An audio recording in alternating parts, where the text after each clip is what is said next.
Bonjour et bienvenue pour l'épisode 112 du podcast de La Boutiqueuse. La Boutiqueuse, c'est moi. Dans la vraie vie, je m'appelle Mélisse, mais vous pouvez me retrouver sous ce pseudo sur les différents réseaux sociaux. J'ai réussi à le dire en une seule fois. Bravo Mélisse. Bienvenue, bonjour à tous.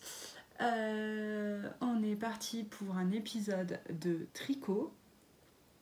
Essentiellement, je vais vous parler un peu aussi d'autres choses. D'abord, on va parler de la boutique, après on va parler de tricot fini, après on va parler de tricot en cours, après on va parler de tapisserie.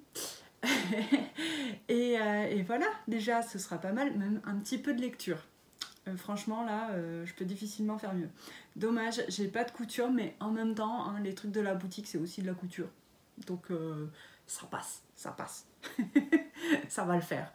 Voilà, je suis un peu dans une drôle de mood ce matin parce qu'alors c'était fun, petit moment de ma vie. Ce matin, le réveil n'a pas sonné, on est lundi matin, hein, pour info. Et donc le réveil n'a pas sonné, j'ai ouvert un œil à 7h25 et là j'ai fait ah mon dieu.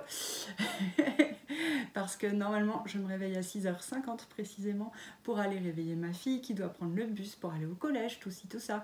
À 7h25, autant vous dire que le bus il est passé, hein, et que c'est trop tard. Et donc il fallait speeder comme des fous pour que je puisse emmener ma fille au collège, enfin voilà.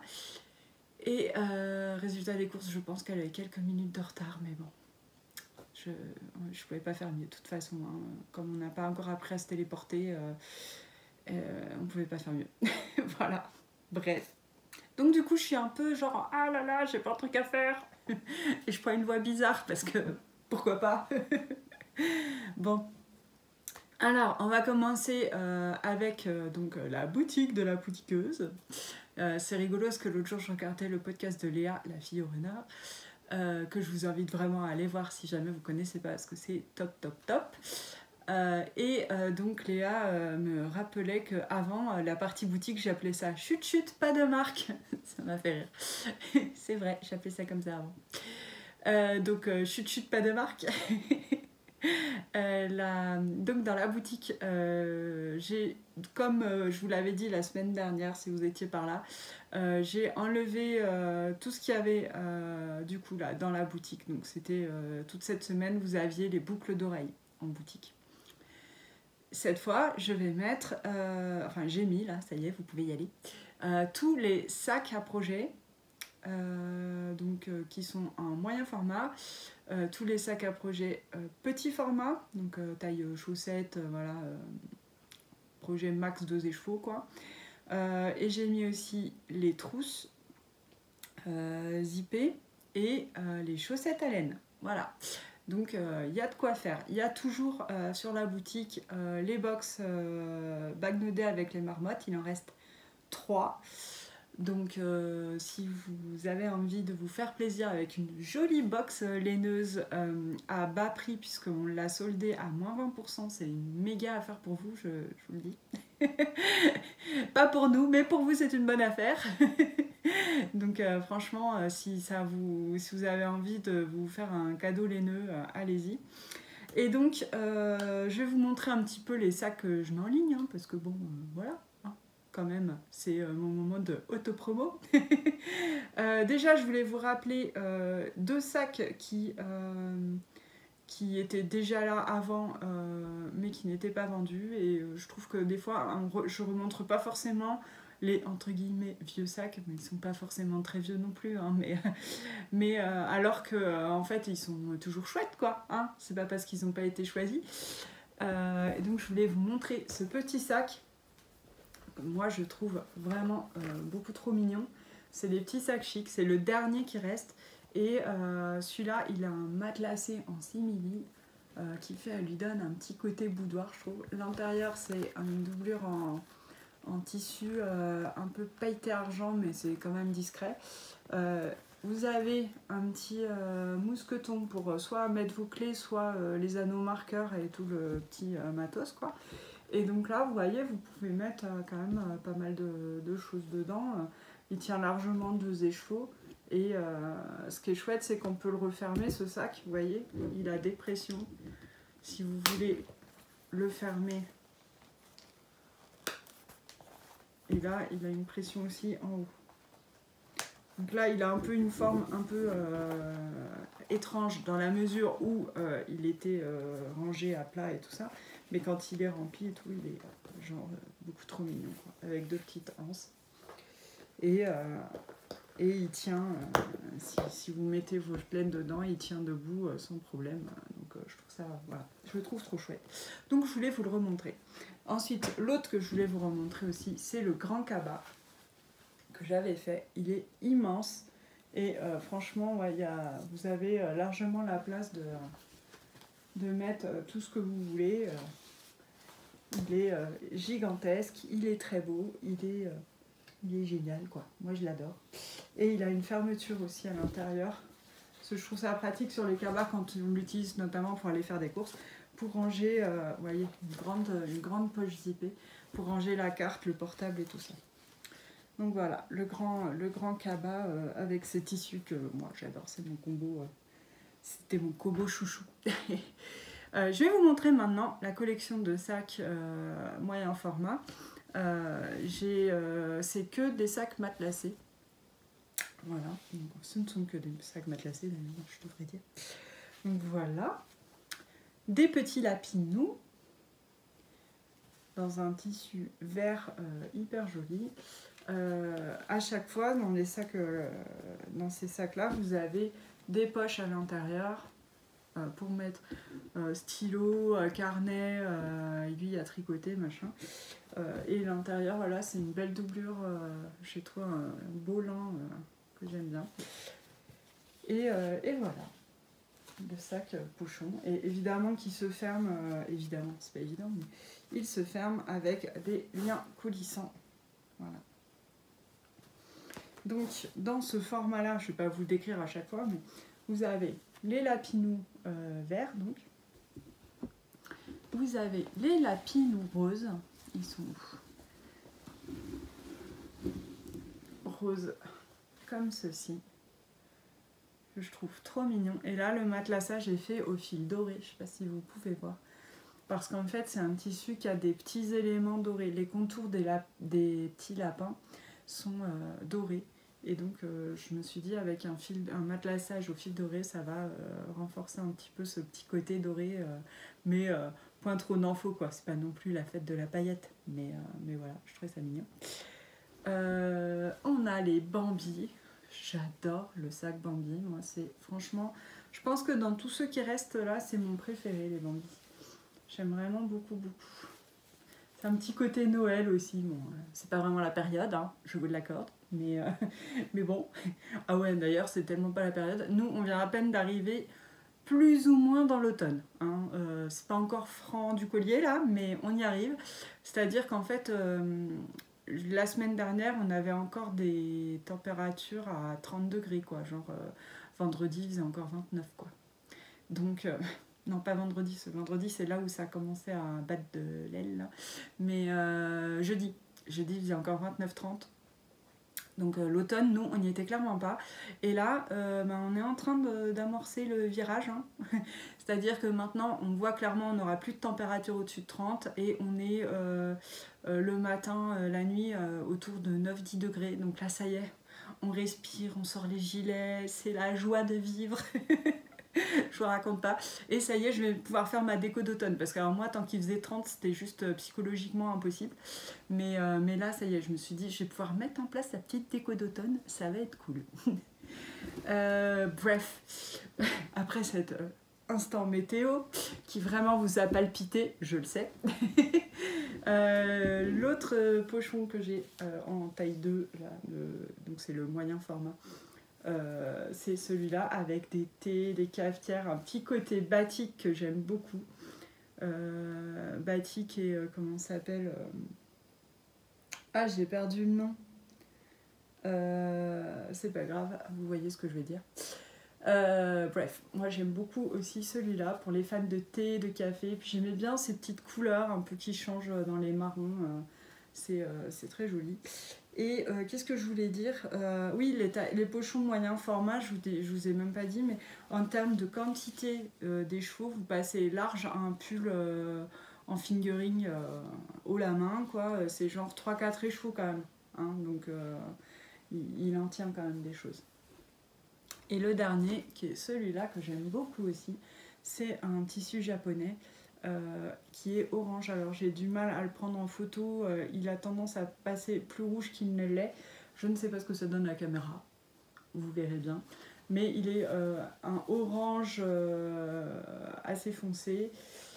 Et j'aime beaucoup ces contrastes avec les fleurs violettes, je kiffe.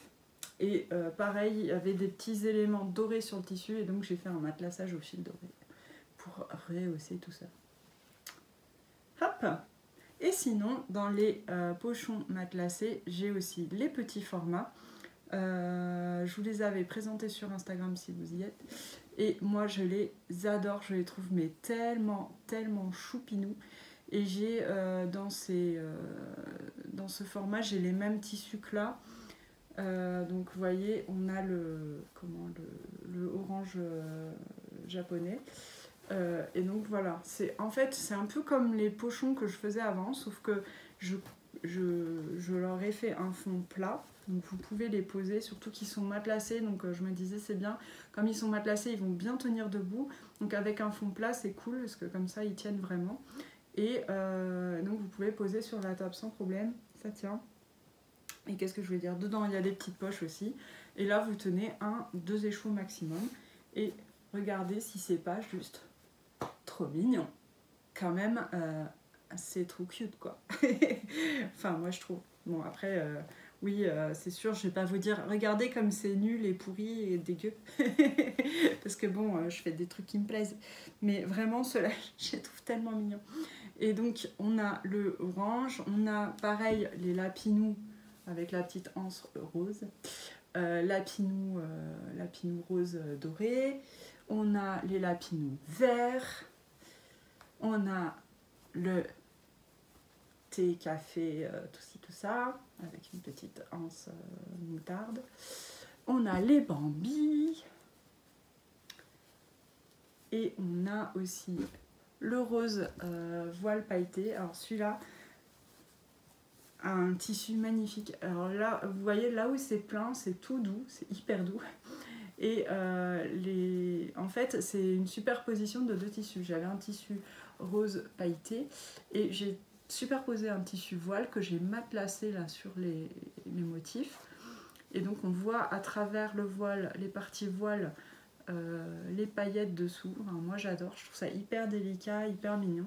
Et à l'intérieur, j'ai mis uniquement du rose pailleté. C'est super raffiné, je trouve. Voilà, c'est le mot que je cherchais. Et enfin, le petit pochon, là c'est un joli tissu Tilda, là ça y est, c'était ma fin de coupon, j'en ai plus, que j'avais depuis très longtemps et que j'adore. Et donc voilà, j'ai assorti avec un rose pailleté aussi, le même rose pailleté que j'aime beaucoup. Et voilà, pareil, je le trouve trop mignon. Et nous, ça fait une belle pile. Et j'ai aussi donc les trousses zippées matelassées. C'est toujours dans les mêmes tissus. Donc là, ce sont les trousses qui sont comme ça, plates, avec une petite pampille. Voilà, ça aide aussi à attraper la fermeture, c'est pratique. Un intérieur en lin, ou selon, c'est assorti quoi. Je sais pas s'ils sont tous en lin, ceux-là. Oui, on dirait. Donc on a le café, on a les lapinous roses et dorés, on a Bambi et des petits pandas parce que là celui-là, le pochon, les 2 pochons ont été vendus, le grand et le moyen format et le petit format ont été vendus, mais il me reste la petite trousse de Pandi Panda, je trouve trop mimi. Et sinon, ce que je voulais vous présenter aussi, c'était les chaussettes à laine que j'ai mises sur le site.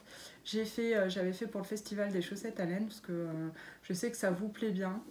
Et j'ai trouvé des tissus spéciaux tricot trop chouettes en jersey. Bon, voilà, c'est trop cool. Alors j'ai fait des pochettes, des chaussettes à laine comme ceci. Donc là, vous voyez, c'est le motif chaussettes, justement. Chaussettes pour des chaussettes à laine. Et là, ce qui est cool avec celle-là, alors on peut tenir un gros cake de laine de 100 grammes, c'est fait pour. Hein. Et après, donc, l'idée, c'est que ça se resserre autour de la laine. Je vais prendre un cake de laine pour vous montrer un peu mieux.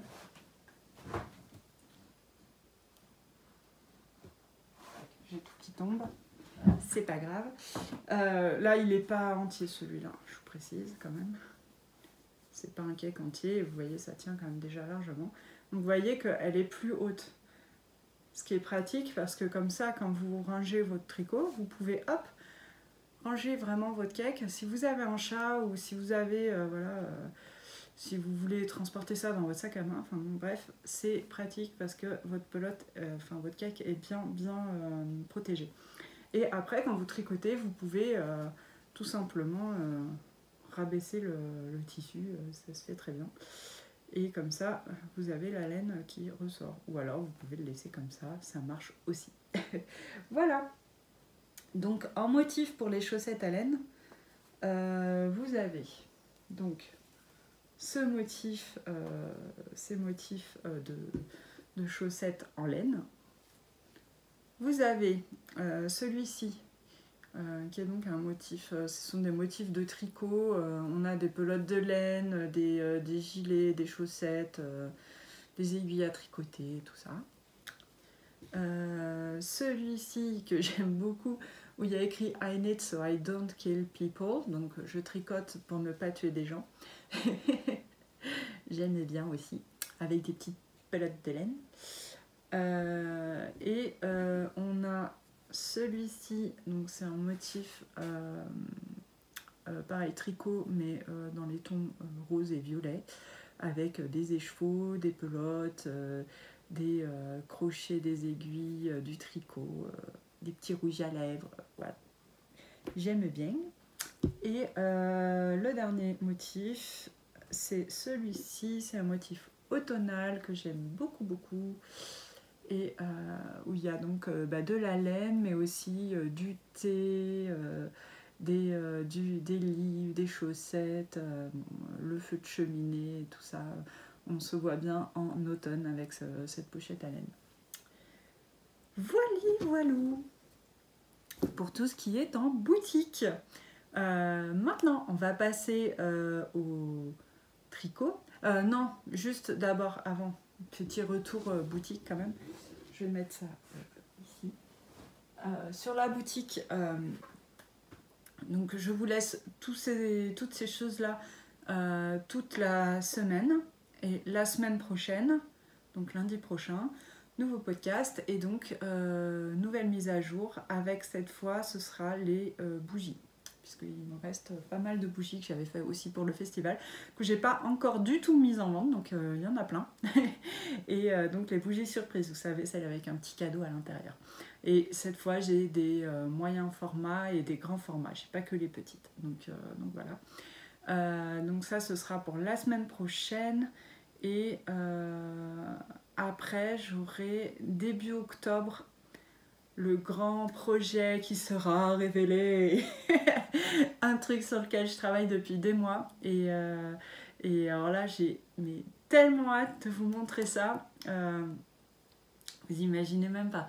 J'ai ma copine Maud qui est venue ce week-end pour m'aider à faire des photos pour ce projet. On s'est régalé toutes les deux, on s'est bien marré.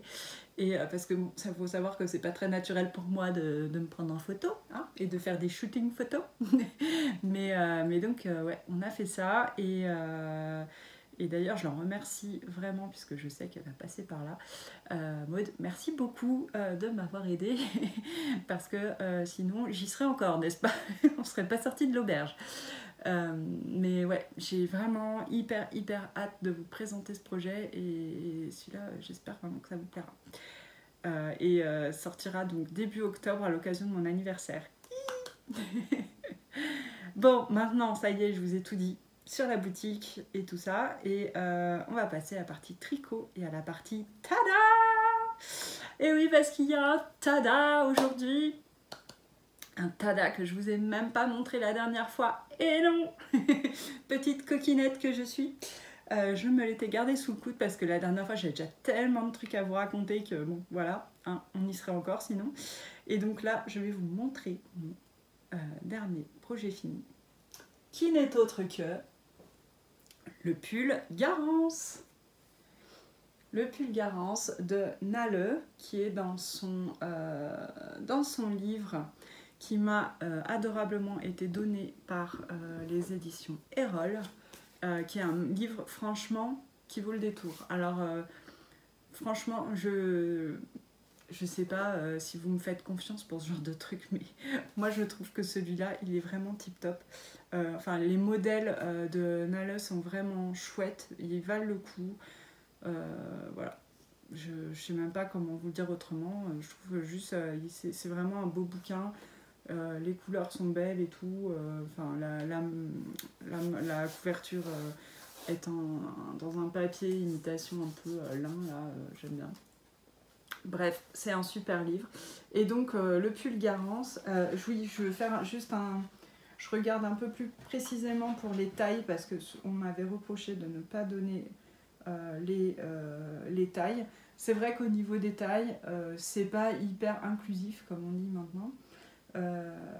Après, dans un livre, je pense que c'est pas évident de faire des modèles hyper inclusifs. Parce que, on est d'accord, hein, on peut tout faire. Hein. Oui, si vraiment on voulait, on pourrait y arriver. Mais c'est pas. Disons que dans un livre, il y a un nombre de pages finies, c'est pas évident de mettre un modèle qui va prendre. Je sais pas combien de pages parce que on aura voulu mettre un max de taille quoi. Vous voyez ce que je veux dire? Mais bon, on est d'accord que ça se fait. Bref, tout ça pour dire que là, on va du 34 au 44. Donc oui, c'est pas hyper inclusif, c'est clair. Après, y a des modèles vraiment avec beaucoup d'aisance positive, comme celui-là d'ailleurs. Est-ce qu'elle met le tour de poitrine du pull? Oui, parce que alors là, vous voyez par exemple, pour la taille 38, le pull est prévu avec un tour de poitrine de 116 cm, donc énormément d'aisance positive. Moi, j'ai fait la taille 34. D'ailleurs, c'est bien que je vous le dise. J'ai fait la taille 34, je me rappelais même plus, puisque la taille 34 prévoit déjà un tour de poitrine de 106 cm. Donc 106 cm. Moi j'ai un tour de poitrine de 90 à peu près, 89, 90. Donc 106 cm, je me suis dit déjà ça me fait 16 cm d'aisance positive, on est déjà pas mal quoi. Et donc la taille 44 à 132 cm. Donc vous voyez, c'est taille 44, mais en vrai, si vous avez une taille, un tour de poitrine, on va dire jusqu'à 120 cm, déjà ça passe quoi. Bon. Bref, c'est pas hyper inclusif, voilà ce qu'il faut retenir. Mais si vous faites jusqu'au 44, déjà au moins vous pouvez y arriver. C'est dedans quoi. Les modèles sont très cool, c'est bien expliqué, il n'y a pas de problème, tout va bien. Et il y a des belles finitions. Ça, j'ai trouvé ça chouette aussi parce que c'est vrai que dans des bouquins, comme je disais, il n'y a pas toujours la place hein, pour faire vraiment des trucs hyper, je trouve, détaillés et tout ça. Et là, on a quand même des modèles avec du détail. C'est ça que j'aime bien aussi. Parce que moi, j'aime bien les modèles pas trop tout simples, vous le savez. Il y a du détail et à la fois c'est pas pénible à faire, c'est à dire que vous voyez là on a déjà un dos tout en jersey, ce qui fait que bon, ça fait du repos. On a là d'abord du point de riz ou de blé, je sais jamais, non du point de blé, du jersey, du point de blé, une petite torsade, des mailles en verre, une grosse torsade, des mailles en verre, une petite torsade et plaf, c'est symétrique après. Donc vous voyez, c'est pas hyper compliqué, hein, ça va. J'ai bien aimé le début des épaules pour qu'on ait la continuité de ce point de blé jusqu'en haut. Le point de blé, petite torsade là, hyper fastoche, sans aiguille à torsade d'ailleurs. Donc ça j'ai bien aimé. On a un col double, ça j'ai bien aimé aussi. Et voilà, il se tricote de haut en bas en déca. Moi je l'ai fait avec une... Est-ce que je les ai là? c'est possible. Je regarde. Yes. Je l'ai fait avec la laine KR de Sionash Yarn, donc Sophie, qui est en Irlande. Et cette laine KR, c'est une laine, vous voyez, qui a un brin naturel, de laine naturelle noire qui court un peu au hasard sur tous les chevaux. Et donc là, c'est une laine qu'elle a teinte en partie à l'indigo, j'imagine, pour avoir ce vert. Et je l'ai mixé avec ce mohair de chez Hobby Yarn. C'est du mohair et soie. Je ne sais plus la compo, mais bon. Un mohair et soie classique, quoi. Et qui est très bien, bon rapport qualité-prix, tout ça. Très poilu, je trouve plus poilu que le mohair de Drops. La Kitty de Drops que j'utilise, que j'ai pas mal utilisé. Et donc voilà le pull. Je vais vous l'essayer quand même. Ah oui, juste là, c'est mon gilet Elton que je m'étais fait il y a un petit moment déjà dans les laines de Ludivine. C'est Galactic Fox qui est un de ces coloris que j'adore. Hop. Alors.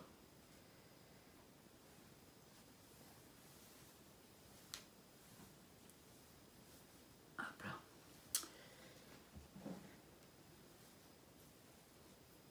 Voilà. Donc vous voyez qu'il est pas hyper près du cou, mais quand même il remonte. Hein. Heureusement, parce que alors moi un pull trop dégagé, c'est un pull qui est censé être chaud quand même, donc j'aurais pas trop aimé. J'ai changé quelque chose sur le pull, j'ai changé les manches. Parce que ce qui s'est passé, c'est que, qu'est-ce que j'ai fait? J'ai tricoté une manche. Ah oui, j'avais pas tricoté l'encolure. En fait, j'ai fait une manche avant de faire l'encolure. Puisque en fait, on fait donc le pull et après, on vient le pull en rond et tout de haut en bas. Après, on vient faire une manche, une deuxième manche et après le col. Sauf que moi, j'ai fait une manche en respectant vraiment les dimensions données par Nale. Sauf que moi, je sais que j'ai, en général, je sais pas, je dois avoir des longs bras. J'ai team bras d'orang-outan, hein, Vinciane. Je dois avoir des longs bras parce que alors, souvent, je dois rallonger les manches des pulls.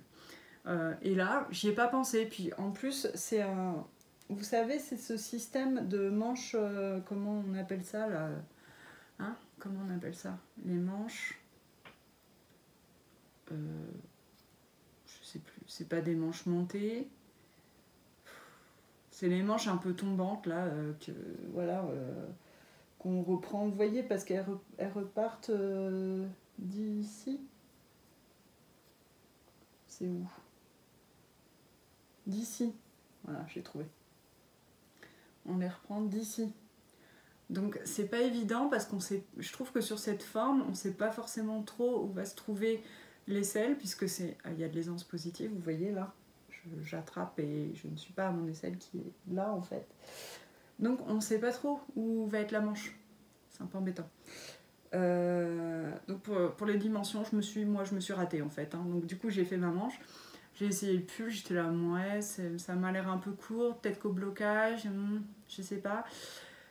Puis je me suis dit, bon, ce que je vais faire, c'est suivre le conseil de Marie-Christine Lévesque, je crois, qui avait fait un réel là-dessus. Elle donnait pour conseil de terminer l'encolure avant de faire les manches, parce que quand on termine l'encolure, ça a tendance un peu à resserrer le pull et tout ça, et en gros, on voit vraiment comment ça va être à la fin, comment ça va tomber à la fin. Et ça permet que du coup la manche se place comme elle doit se placer, parce que pendant que l'encolure n'est pas faite, là ça se place pas comme il faut sur l'épaule et tout. Et donc je me suis dit, bon, avant de faire la deuxième manche, je vais faire l'encolure, et comme ça, pour une fois que je ferai la deuxième manche, je pourrai voir exactement où tombe ma manche. Donc j'ai fait l'encolure, machin, j'ai fait ma manche. Et là, effectivement, j'ai pu voir que ça faisait trop court les manches que j'avais faites. plutôt que tout défaire ma bande de côte là, bon, c'est pas que c'était une longue bande de côte, mais je déteste défaire. Je me suis dit, tiens, il me restait pas mal de laine, la preuve, il m'en reste encore quand même pas mal. Je me suis dit, on va être faux folle là comme ça, et on va transformer un tout petit peu ce modèle, on va le twister, et on va faire des manches qui se retournent, parce que je trouve que ça va très bien avec ce modèle qui a en plus un col double, donc ça rappelle un petit peu cet effet là de truc doublé. Et je me suis dit, c'est trop cool, parce que j'aime bien ça, c'est encore plus chaud au niveau des mimines, et puis si je veux, soit ça fait cet effet là, soit si je pousse ma manche, ça fait un petit effet blousant de manche là. Voilà, je peux avoir soit un long poignet de manche, soit un poignet court et doublé. Et j'aime bien, je suis très contente. Ça m'a permis d'utiliser un peu plus ma laine et puis d'avoir des manches à la bonne longueur. C'est mieux quand même. Je vais vous montrer un peu aussi en longueur. En longueur, voilà, il est juste... je l'ai fait pour qu'il arrive juste au-dessus, là où j'aime bien que ça tombe, quoi. Il est un peu ample, mais sans plus. C'est ça, hein. J'ai les anses qui étaient déterminées pour la taille 34. J'ai mes 15 cm d'aisance fastoche, quoi. Ce mélange de laine, c'est vraiment bien assoupli, je trouve, au lavage, puisque là, c'est pas une fingering traditionnelle, hein, c'est de la laine, je sais plus, j'ai pas les étiquettes, des fois. Si. Ah, mais franchement, là, c'est énorme ce qui m'arrive, quoi. Je cherche l'étiquette et je trouve l'étiquette. Vous vous rendez compte du truc, quand même? C'est un truc de ouf. C'est pas superwash et c'est de la laine des Highland Wool. Donc c'est pas du tout du mérinos superwash comme d'hab, qu'on a l'habitude de tricoter. Donc je savais pas trop comment elle allait réagir au lavage et tout ça, et c'est vraiment très bien assoupli, c'est léger, c'est bien plus léger que je trouve que du mérinos, et ça va être tellement chaud. Voilà, je suis très très contente de mon pull. Je suis vraiment... il va être tellement confortable. C'est vraiment le pull que j'aime bien, ce truc un peu... ce truc, c'est élégant. Cette forme un peu sweater qui est facile à porter, quoi. Donc voilà, super le pull de Nalle. Et le prochain que je vais faire dans ce livre, c'est le gilet Parodia, puisque j'ai acheté la laine à ma pote Aurélie. C'est celui-là, le gilet Parodia que je vais faire, qui se fait tout en mohair, et j'ai un magnifique mohair vert de crème que j'ai acheté à Aurélie. Ça va être un petit peu taupeux. Je vais l'enlever parce que j'ai un peu chaud là quand même. Hop, à poil. Non, quand même pas. On se connaît pas assez. Genre, vous allez croire que dès que je connais vite fait les gens, je me déshabille. Mais non, je fais pas ça quand même. Je vais remettre celui-là quand même parce qu'il fait chaud, mais pas non plus si chaud. Hop là. Bon, c'est tout pour la partie tada. Maintenant, on va passer à « Mais qu'y a-t-il sur mes aiguilles ?» Et sur mes aiguilles, il y a... Ah oui, j'ai un mof, une moitié d'objet fini, puisque je tricote des chaussettes. Et donc, mon mof, le voici, le voilà. J'ai presque fini, hein. D'ailleurs, c'est un 3/4 d'objet fini, là. Vous voyez, j'ai une chaussette là, toute chiffonnée, et j'ai une autre chaussette on the needles. La chaussette chiffonnée, est-ce que... Elle est plus petite que ma taille, alors je sais pas si ça va tenir sur un bloqueur. Parce que mes bloqueurs sont à ma taille, voyez-vous. On va tester, hein. Hop, ce sera encore le mieux. On enfile la chaussette. Et c'est un peu dur sur le talon, hein. Ouh, ça passe, mais c'est juste. C'est pas grave. Hop, comme ça vous verrez quand même mieux le motif, je trouve. voici. Cette chaussette, je la fais pour ma fille Raphaël qui a les pieds presque aussi longs que les miens, ce qui n'est pas un gros challenge dans la mesure où je fais un petit 35-36. Et donc, mais elle a le pied plus fin, donc c'est pour ça que c'est un peu ric-rac sur mon bloqueur. Elle a le pied plus fin, du coup, au lieu de monter comme je fais d'habitude 64 mailles pour moi, j'ai monté 56, c'est ça? Oui, 56 mailles. Et c'est un modèle payant, une fois n'est pas coutume. Surtout que vous allez me dire, Mélise, c'est quand même pas le motif de l'année, t'aurais peut-être pu y arriver toute seule. Oui, j'aurais pu y arriver toute seule. Cela dit, j'avais envie, j'aimais bien cette technique, puisque pour la petite histoire, ce combo de laine, c'est Raphaël qui l'a choisi l'an dernier à Woolen Music, puisque Raphaël m'avait aidé à tenir mon stand tout le dimanche. Et donc pour la remercier, je lui avais dit, tu vas chez Célène et tu te choisis un combo de laine pour faire des chaussettes. Et elle avait choisi plein de petits mini. Donc il y en a combien? 1, 2, 3, 4. 4 mini pour les 4 bleus là. Pour des chaussettes. Et après je lui ai dit, voilà, je te tricoterai une paire de chaussettes. L'idée c'était de la finir avant Woolen Music, vous voyez, j'ai pas fini encore, mais bon, hein, c'est pas grave, on n'est pas si loin non plus. J'ai rajouté un petit mini contrastant que j'avais dans mon stock parce que je trouvais que ça allait bien. Et j'ai voulu faire, donc je reviens sur le modèle, j'ai trouvé comme modèle les chaussettes Tinsel de Kay Jones. Kay Jones n'est autre que la moitié des Bakery Bears. Bakery Bears, c'est un podcast anglais qui est présenté donc par Kay et Dan Jones, qui sont donc un couple qui tricote et qui fait beaucoup de vidéos hyper chouettes. J'adore leur podcast parce qu'ils sont assez rigolos tous les deux, et aussi j'aime bien parce qu'ils ont plein de rubriques qui n'ont pas forcément grand chose à voir avec le tricot, puisque y a de la cuisine, il y a les balades dans la campagne anglaise que fait Dan. Je trouve ça génial. Bref, j'aime beaucoup leur podcast.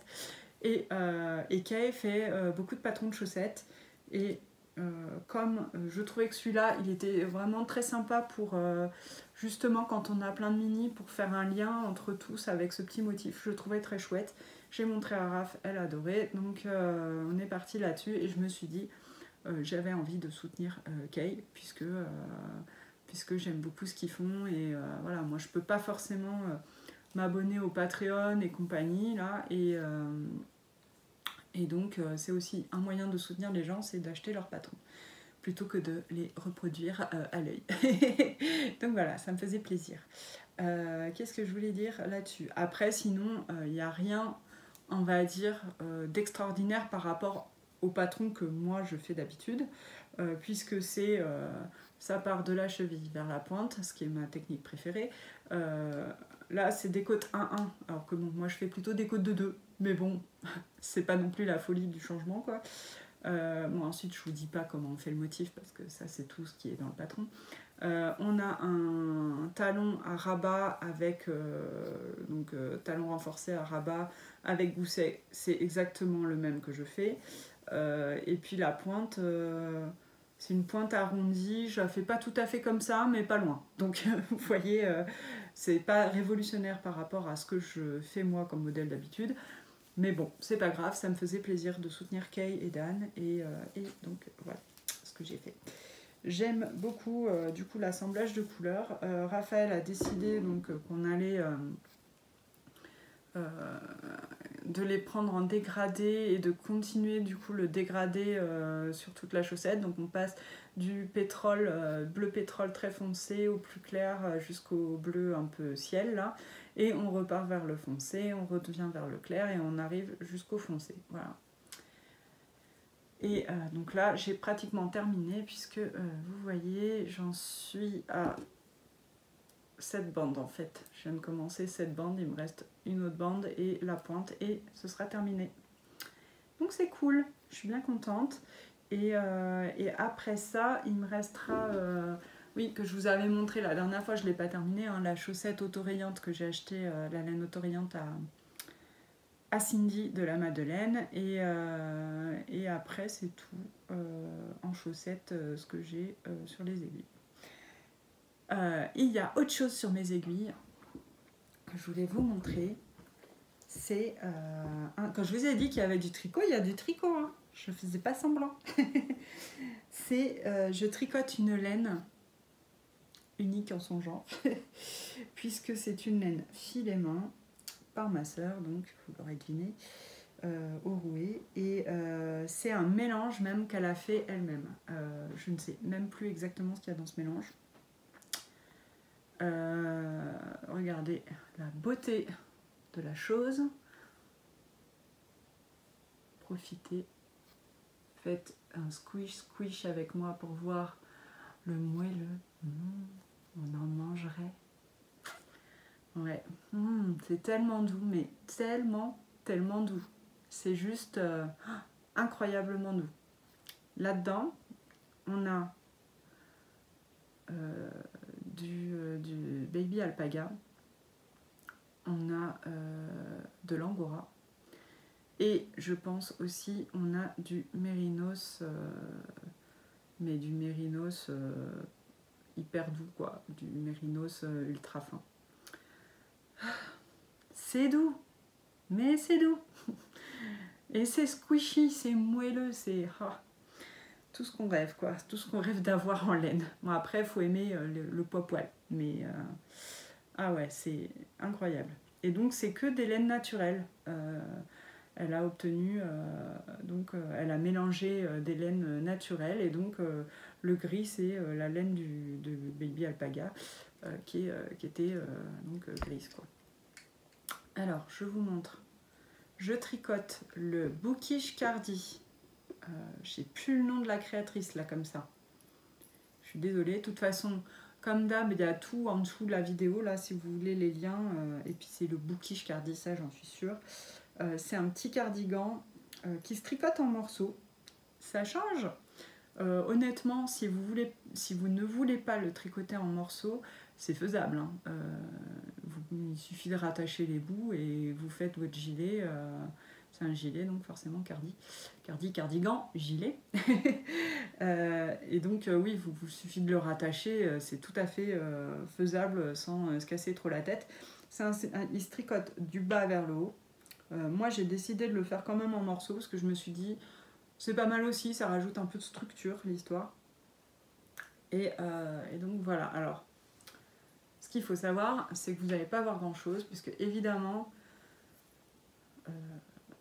ma sœur, elle a choisi ce modèle parmi ceux que je lui ai présentés, mais je l'avais bien prévenu qu'on ne verrait pas les motifs aussi bien que sur le patron, parce que sur le patron, il est fait en beige, je crois, uni. Forcément, on voit très très bien les motifs qui sont d'ailleurs très jolis, et moi j'aimerais bien me le faire aussi, je pense, mais en uni. Et donc je l'avais prévenu qu'on ne verrait pas très bien les motifs, mais on a des motifs de mailles croisées qui forment ici des losanges. Et là, on a une petite torsade là, qui serpentillonne. Là.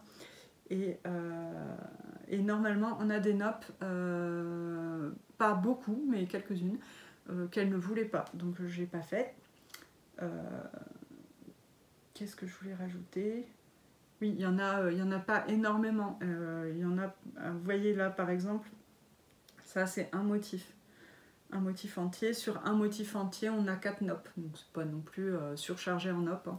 Mais je pense qu'effectivement, on peut les enlever sans que ce soit non plus... ça reste joli sans les noppes, quoi. Puis là, de toute façon, honnêtement, vu qu'on voit pas énormément de motifs, je suis pas sûre que ça aurait été transcendant. Mais bon, je sais pas si on les aurait vus des masses. Donc c'est un petit cardigan en V. Alors attendez, c'est de quel côté le V ? Là, j'ai commencé. Ça fait un col en V là.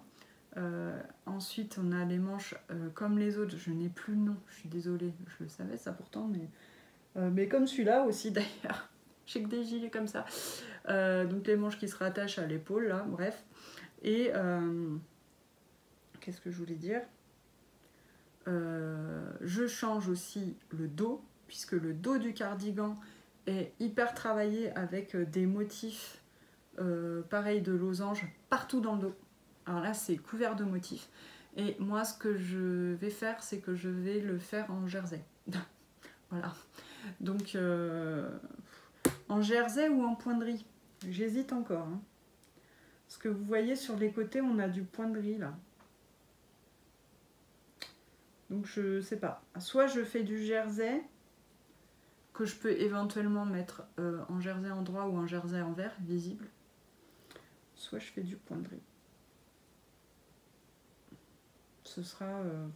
je vais faire d'abord les deux devant et les deux demi-devant et je verrai après. Je le rallonge aussi un peu puisque c'est un modèle qui est censé être crop et ma soeur elle aime pas les trucs crop donc ce sera une longueur un peu plus normale quoi. J'espère d'ailleurs que ce sera suffisamment long. J'ai peur quand même de manquer de laine alors bon on verra. Mais en tout cas ce sera pas du tout aussi crop, j'ai rajouté plus de 10 cm au modèle déjà donc ce sera vraiment pas crop. Et voilà ce que ça donne. Ça va être aussi beaucoup plus léger. Je pense que c'est un motif qui peut être bien aussi avec une laine plus qui donne plus de structure, vous voyez, une laine plus rustique. Mais ça va être aussi très joli quand même, je pense. Et donc on a des rayures un peu aléatoires du coup, puisque elle a fait les mélanges un peu comme ça pour essayer de répartir les couleurs quoi, mais c'est un peu au pifomètre, donc enfin même beaucoup. et voilà, et moi je me régale à tricoter ça, c'est agréable à tricoter. C'est aussi pour ça que je me suis dit je vais tricoter pas en rond complet, mais en gardant la structure en morceaux finalement, puisque ça, c'est assez plaisant d'avoir des petits morceaux à tricoter. Parce que là, vous voyez, vous tricotez votre motif, ça monte assez vite, c'est assez satisfaisant, quoi, je trouve. Donc voilà, une fois n'est pas coutume, je tricote à plat. Hop.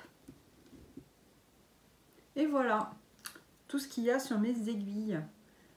Et ça, c'est pas le sac à projet. C'est celui-là. Le sac à projet de Estelle, de Maison Pleine Fleurs, que j'adore, qui était dans la box de Noël l'an dernier. Et ouais.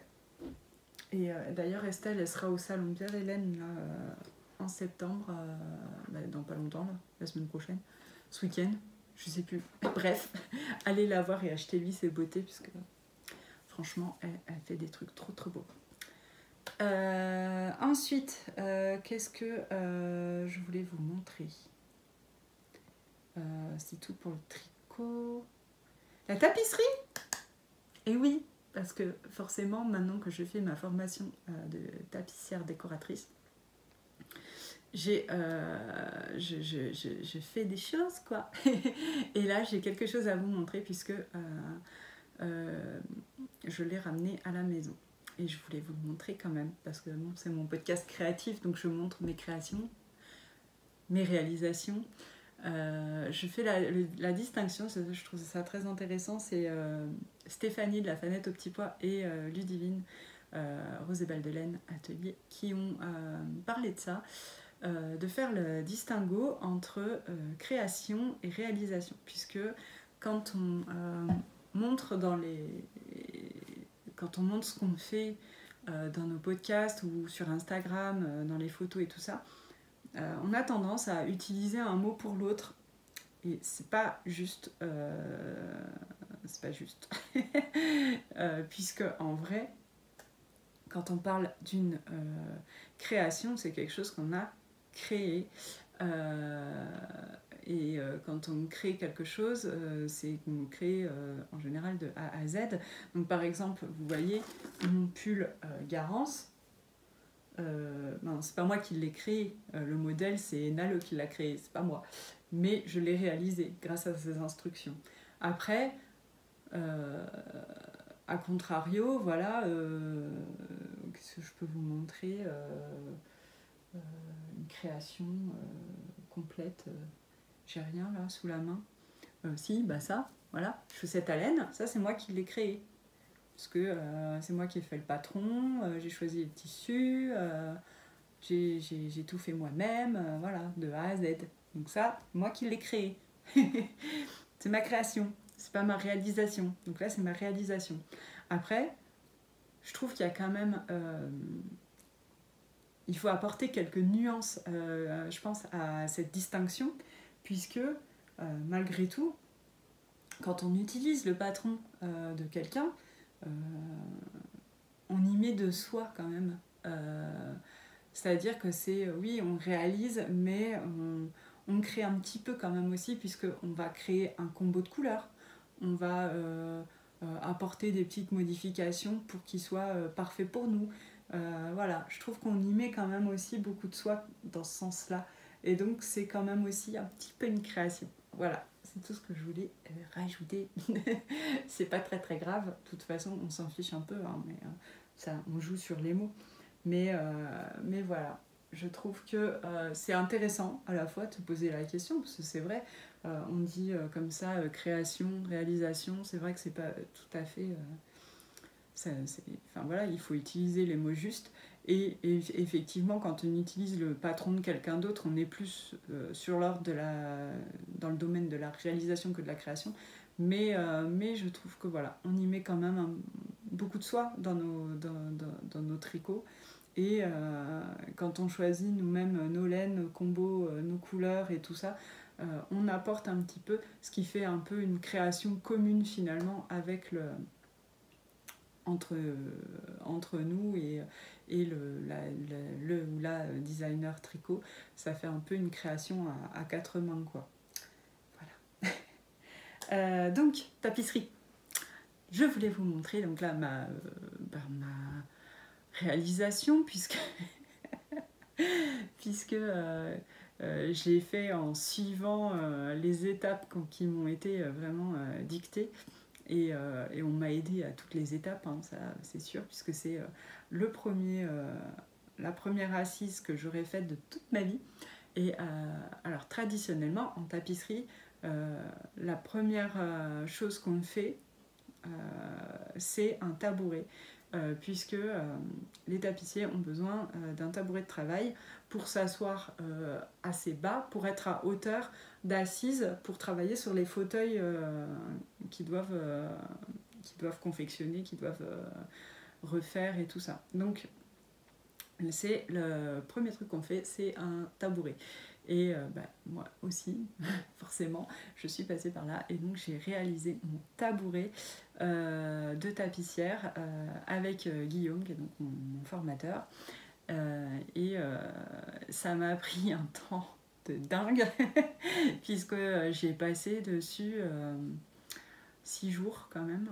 6 jours pour faire une assise, sachant pour la petite idée là comme ça que au CAP pour l'examen en 8 heures je dois réaliser une assise et un dossier, hein. Donc il va falloir maintenant mettre le turbo.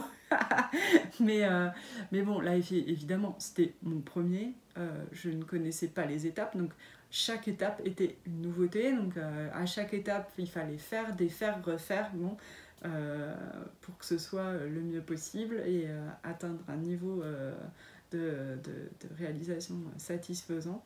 Et voilà, et donc je vais vous montrer sans plus tarder mon premier tabouret dont je suis extrêmement fière, je dois dire. J'en suis très très contente et mon formateur m'a dit que c'était un des plus beaux qu'il avait vu pour un premier, quoi. Donc c'est trop cool. La fierté, quoi. Ah, je me penche et je vais vous montrer ça. Oh, c'est lourd. Tada! Ça, c'est le méga tada de ouf pour moi, puisque voilà, c'est mon premier tabouret de tapissière, je devrais dire. Donc, on est sur un tabouret carré et c'est toute une confection en traditionnel, quoi. C'est-à-dire qu'on a un sanglage, on a... bon, ça c'est normal. Puisqu'en fait, oui, si je partais du début, on est à la base, j'avais juste la structure en bois. Et donc là, dessous, là, il y a un tissu, mais c'était vide. Au milieu du bois, là, on avait en gros le carré, quoi, et au milieu, un trou qu'il fallait remplir. Donc en gros, voilà ce qu'on a fait. Je n'ose pas le poser sur la table parce qu'à mon avis, ça va faire un énorme bruit et un tremblement de terre pour vous. Pour le tabouret, j'ai fait d'abord un sanglage, après il fallait poser des ressorts, une toile, fixer les ressorts, mettre la toile par-dessus, tendre, mettre du crin, ensuite on repose une toile, on retend, on remet du crin, enfin c'est tout un truc, hein, je vous dis pas le nombre d'étapes, et à la fin, au final, quand on voit ça avec le beau tissu et les beaux clous, d'ailleurs j'ai appris un truc de fou, vous voyez mes clous, ils sont... le coloris c'est argent brossé, on est d'accord. Et bien ceux-là s'appellent des clous dorés, puisque c'est le nom que ça porte. On appelle ça des clous dorés en tapisserie, même quand ils sont pas dorés. Donc voilà, mes clous dorés argentés. Et ouais, quand on voit ça, là c'est vraiment la toute fin, quoi. Quand on pose ça, on est là, ah, ça y est, mon bébé est né. C'est un truc de fou. Et ouais, je suis hyper contente. Alors, il n'est pas parfait, mais il est tellement beau, quoi. Il n'est pas parfait parce qu'il a notamment un angle qui ressort, qui est là. Vous n'allez pas forcément voir, hein, mais là, il y a un angle qui ressort. Donc là, c'est pas ouf mon angle, mais bon, en même temps, c'était le premier, quoi. Il faut que je sois indulgente avec moi-même. Donc voilà, mon beau tabouret de tapissier et qui va être suivi par plein d'autres réalisations, ça va être cool. J'ai hâte là d'être à demain pour voir ce qu'il va me faire faire. Je vais travailler maintenant pour des clients et tout ça, donc ça va être la pression. Et puis ben, comme on en discutait là avec mon formateur, maintenant j'ai appris à faire bien, maintenant il va falloir que j'apprenne à faire plus vite. Bon, là pour l'instant il faut encore que j'apprenne à faire bien, hein. Puis j'ai pas tout vu, j'ai pas fait de dossier, tout ça, donc il faut qu'on continue là-dessus. Mais voilà, d'abord on apprend à faire bien, après on apprend à faire vite et après, fingers crossed, hein, comme on dit, on a le CAP et on s'installe. Voilà, le plan d'avenir. Bon, sur ce, je crois que je vous ai bien déjà blablaté de ouf, quoi. J'espère que vous allez bien. Profitez bien de cette entrée dans l'automne. Là, ça va être le moment, quoi, d'installer vos petites bougies, de vous faire un coin cosy. Ça va être trop cool. Ça me fait trop plaisir, moi, d'avoir enfin les jours qui se rafraîchissent un peu et qu'on peut respirer, quoi. Oui, c'est trop bien. Donc ouais, profitez bien de cette entrée dans l'automne. Faites-vous du bien, quoi, en fait. C'est ça l'idée. Et sur ces belles paroles, à bientôt. Ciao!